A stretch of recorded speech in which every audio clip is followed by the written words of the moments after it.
Welcome to Pasadena Monthly. I'm your host, Justin Chapman. Happy National Hispanic Heritage Month. After taking a look at what's been going on in Pasadena this past month, we'll speak with our guest, Pasadena Public Information Officer Lisa Derderian. But before we get started, let's check out these Pasadena media news briefs. On October 5th, the 26th Annual Latino Heritage Parade and Festival will take place from 10 a.m. to 4 p.m. The parade begins at 10 a.m. at the intersection of Los Robles Avenue and Buckeye Street and will proceed through the streets of Pasadena before reaching the festival grounds in front of City Hall. Sponsored by the City of Pasadena and the Pasadena Latino Heritage Committee, the parade and festival serve as a testament to the rich cultural tapestry of the community, providing a platform for shared experiences and festive unity. Tune in for live coverage of the Pasadena Latino Heritage Parade on Pasadena Media's KPAS channel or on our YouTube channel. For more information about the event, visit PasadenaLatinoHeritageParade.org. The Rose Bowl Institute is hosting its 6th Annual Women's Empowerment Symposium from October 1st through the 3rd. This virtual event, held daily at 2:30 p.m., will offer attendees 2 hours of free programming led by female leaders across various fields. Designed to inspire and empower young women and men, the symposium provides opportunities to learn from successful role models. Admission is free, and participants are encouraged to submit for scholarship opportunities. At the conclusion of this 3-day event, female participants will be eligible to apply for one of 3 $2,500 scholarships generously gifted to the Rose Bowl Institute. These scholarships are available to students located in Pasadena, the state of California, and nationwide. For more information or to register for the symposium, visit rosebowlinstitute.org/programs. In a continuing effort to advance Alzheimer's research, Huntington Medical Research Institute's HMRI invites individuals to participate in the brain aging study. For over 20 years, HMRI has focused on understanding brain aging and the onset of dementia. The study aims to develop new tests for early Alzheimer's diagnosis and improved treatments. To qualify, participants should be at least 60 years old, reside in Pasadena or nearby areas, and be cognitively healthy. The study involves a series of voluntary, non-invasive, and minimally invasive tests, including interviews about medical history. Participation requires 3 to 5 visits, each lasting 1 to 4 hours over 3 months with compensation provided. To learn more about participation, call 626-389-3421 or email brainaging@hmri.org. To learn more about Huntington Medical Research Institute, visit www.hmri.org. Let's turn next to our lightning round of news updates. 1. New Pasadena City Council meeting times are now in effect. 5 p.m. for closed session and 6 p.m. for open session, regular business, and public hearings. The change is to accommodate the schedules of council members and the public. The council will poll residents on whether to change the day of council meetings as well. 2. Pasadena's Rental Housing Board launched its rental registry on September 23rd, as required by the Fair and Equitable Housing City Charter Amendment. The registry is a central database containing information on all rental units in Pasadena subject to rent stabilization regulations, including property information, rental information, and ownership information. All residential rental property owners and managers that are subject to that amendment are required to register their units and pay annual fees by December 22nd. The board also set the 2025 interest rate for tenant security deposits at 0.12%. And they reviewed draft regulations that would establish standards for determining when landlords can raise rents beyond the annual limit to ensure a fair return on their investment. 3. The City Council voted to approve the purchase of a $400,000 mobile observation tower for the Pasadena Police Department, which would primarily be used at Rose Bowl events, but could be used in other parts of the city at the police chief's discretion. The tower would be equipped with high-definition cameras, a 30-foot elevated platform, and ballistic protection. The city has also begun its search for a new independent police auditor to advise the 11-member Community Police Oversight Commission. Current IPA Dr. Richard Rosenthal will leave the position in January.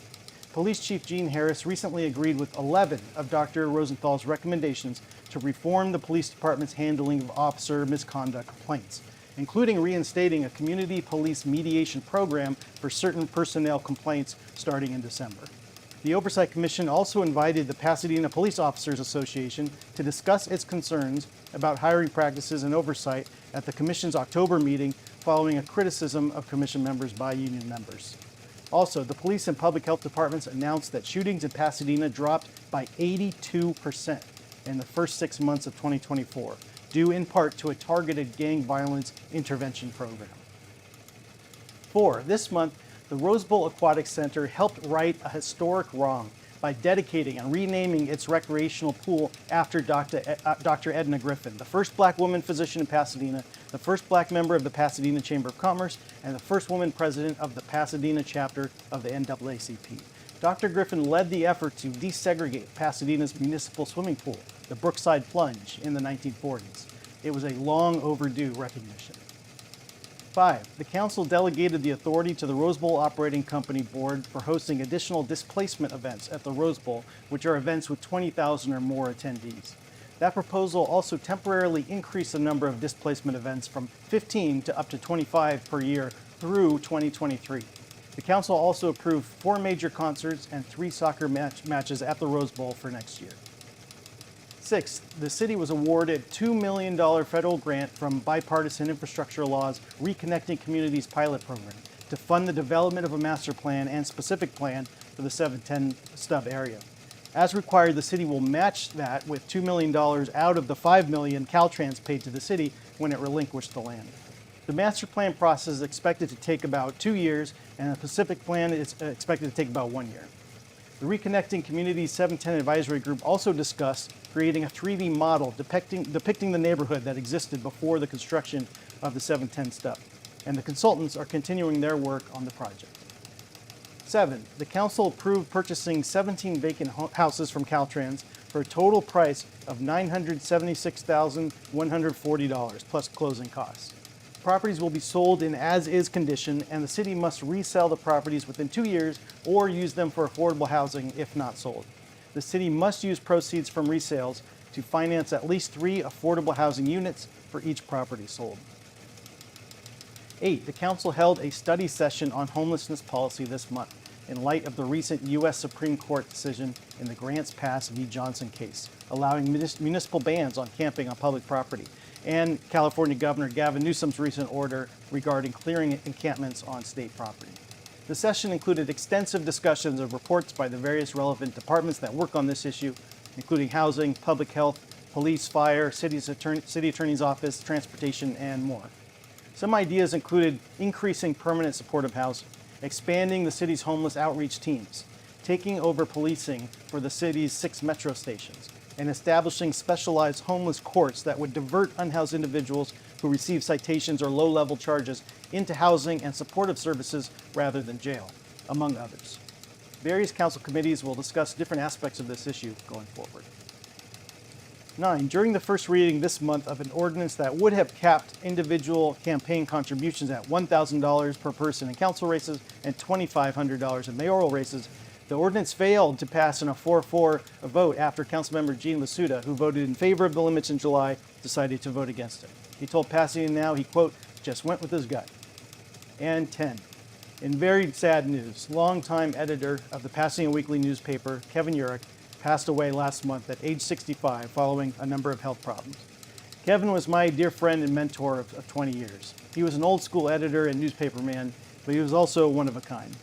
He had a deep-seated passion for the news industry and wrote and edited countless thousands of stories over the decades. His was a gritty, no punches pulled, exposed corruption style journalism, but fairness was always his guiding principle. When he served as the editor of the Weekly for 21 years, from 1999 to 2020, it was the paper of record for this city. It became a truly progressive alternative news weekly that actually broke news and covered important stories that other local news outlets ignored. He also mentored countless young reporters, including myself, when I wrote for the Weekly from 2005 to 2019. His insightful and incisive editorials were must-reads every week for anyone who cared about Pasadena, and they are missed today, as is his institutional knowledge of this town. His perspective regularly shaped the ongoing public dialogue in this city. He was an informal historian of this great community. I encourage you to go read my story about Kevin in Pasadena Now, as it has a lot of information about his life and work. He will be missed. Let's welcome our guest, Lisa Derderian, Pasadena's Public Information Officer. Thank you so much for coming on the show. Thank you for the invite. Lisa has served as PIO since 2018. Previously, she worked for the Pasadena Fire Department for 16 years as the city emergency manager and fire public information officer. She was responsible for community emergency response team training and disaster preparedness for residents and businesses. She trained city employees in their respective disaster roles, updated the city emergency operations plans, and she works with the media on a daily basis to disseminate information and respond to their inquiries on behalf of the city. Before her tenure with Pasadena, she was the Director of Communications and Marketing for the San Gabriel Valley chapter of the American Red Cross. So Lisa, tell us about a little bit more about your career and what led you up to Pasadena. So I grew up in West Los Angeles and actually was dating a Beverly Hills cop who I've been married to now for 32 years. He's retired. But so I worked in West Los Angeles for a while for an all-suite luxury hotel chain when I got out of college. And just the event coordination, the meeting people, every day is different.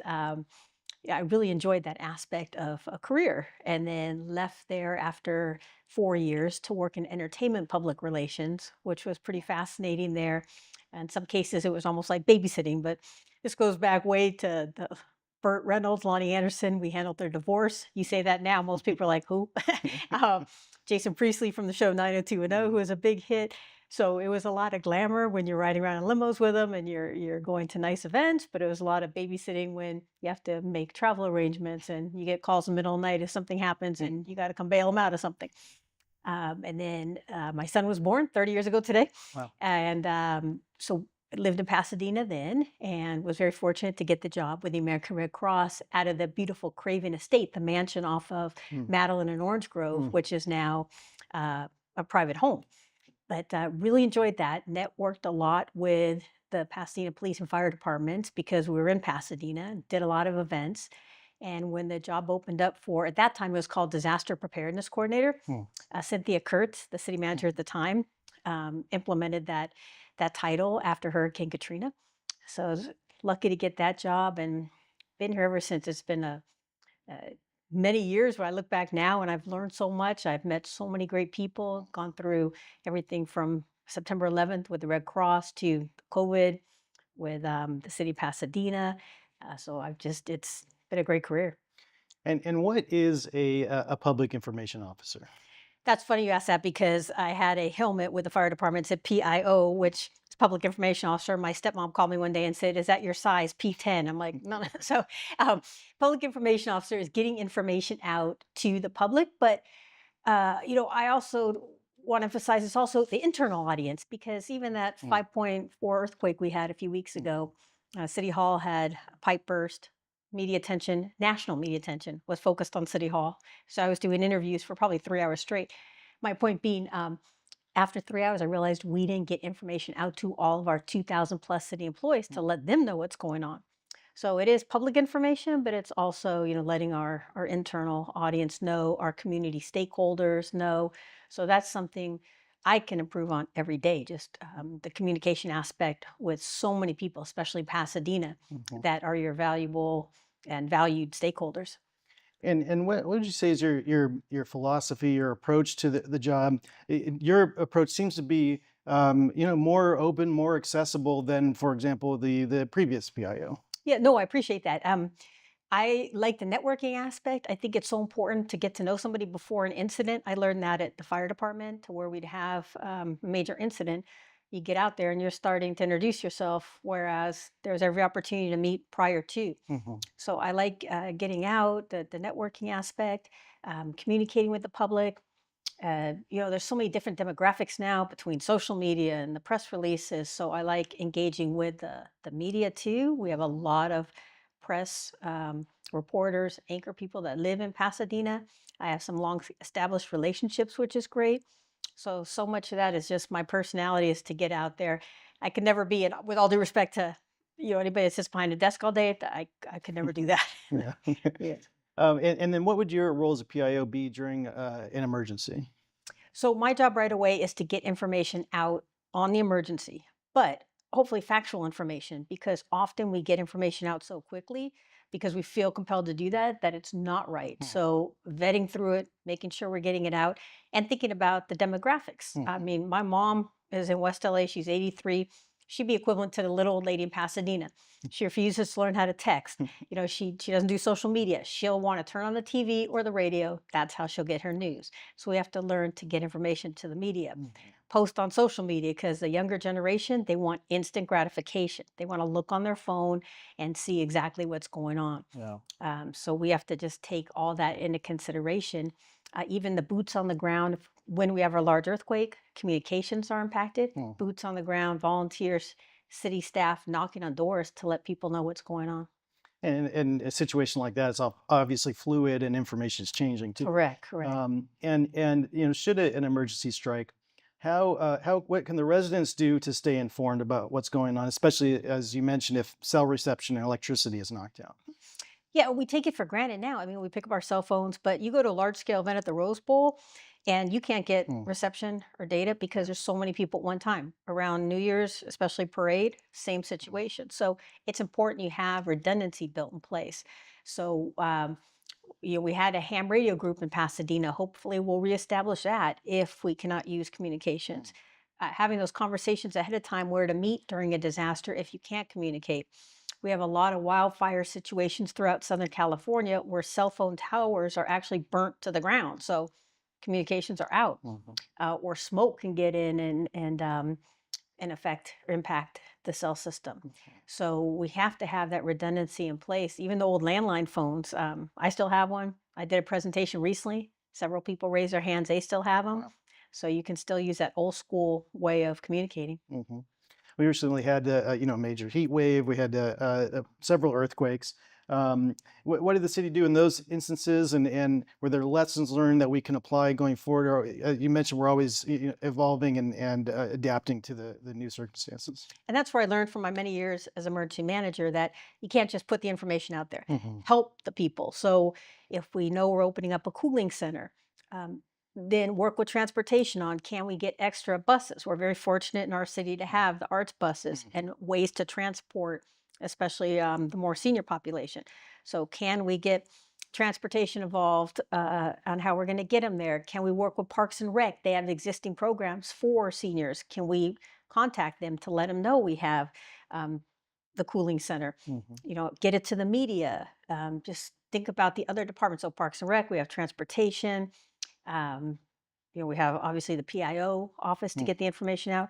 Through our council members, getting it out there is vital because they have the e-newsletters. So it's very important that we put it all together and don't just send it out. Here's what we're doing, but try to put the pieces together. And that's a part of my job I really enjoy. Like, what are we missing? What can we do better to help people get from point A to point B? And when they're there, instead of them just sitting there, let's have some board games for them. Let's, bingo, whatever the case may be, let's keep them entertained while they're there. So they'll tell their friends and they'll be encouraged to come back. And what can residents do to be prepared for an earthquake, other emergency? People should essentially be prepared to help themselves and their neighbors, and not necessarily rely on city government or other regional governments to save them necessarily. 100%. And it's the large earthquake that is going to be where we're not going to have our fire resources. They'll be overwhelmed. Everything else, we have help from other cities, other counties, state, federal. It's the large earthquake. Everybody will be overwhelmed.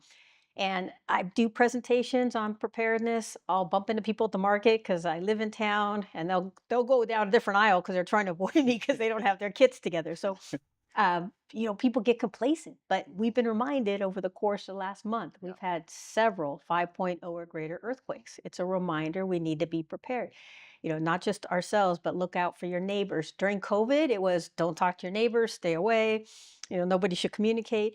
We need to get back to that old school face-to-face communication resources that everybody on your block has. That learn it now. So afterwards, who has search and rescue tools, who has childcare capabilities to watch kids while the parents are helping remove debris or rubble, who has medical background. Because now, it was COVID, don't talk to everybody. Now it's the neighborhood apps. That's how people communicate. Right. So we've really lost that personal connection, and a lot of the information on like a next door is good, but a lot of it, has to be vetted through, and some fact checking going on there. And what are some of the ways that residents can stay informed about city programs, events, news in a regular non-emergency scenario? Mhm. So day to day, we have pretty robust social media. Our district liaisons, our council members are great about sending information to their constituents. We have our city website, which we try to update often, Mhm. which has good information. Parks and Rec has their own newsletter. The library has their own newsletters.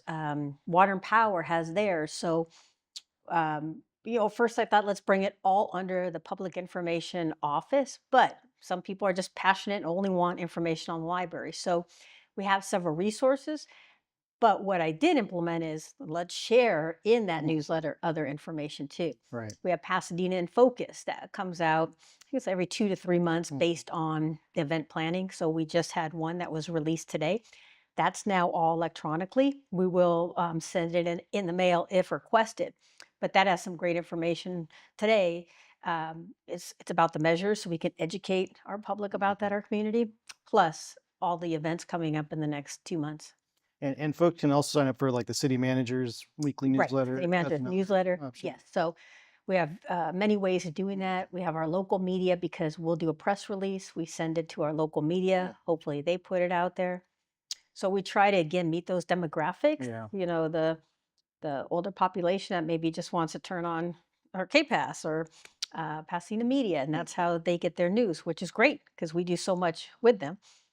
Or we have the ones that just want to turn on their phone, look on social media, and that's how they'll learn about an event. Mhm.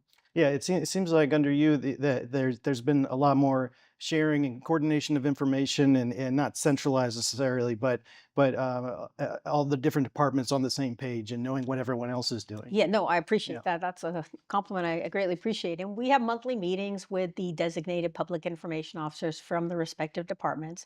The district liaisons attend. And I think that's vital to share the information so that we're aware of what's going on in their districts and they can ask questions and also get the bigger picture of what's going on throughout the city. Mhm.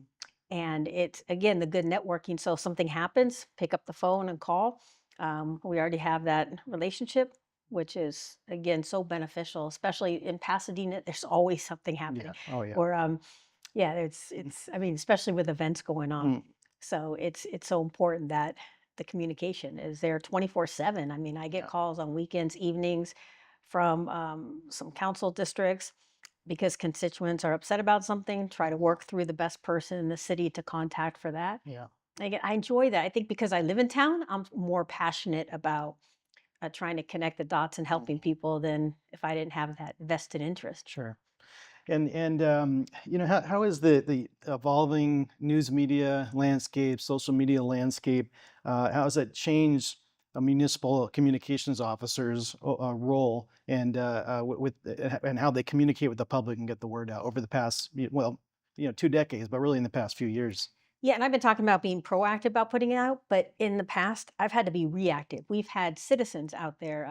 We had an incident with an employee that was in a city vehicle, blocked in somebody at the local Target. Mm.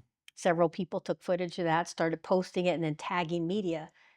I was not aware of it until I started getting numerous media calls. Now that has happened, not with a city employee, but just situations to where the public now, Mhm.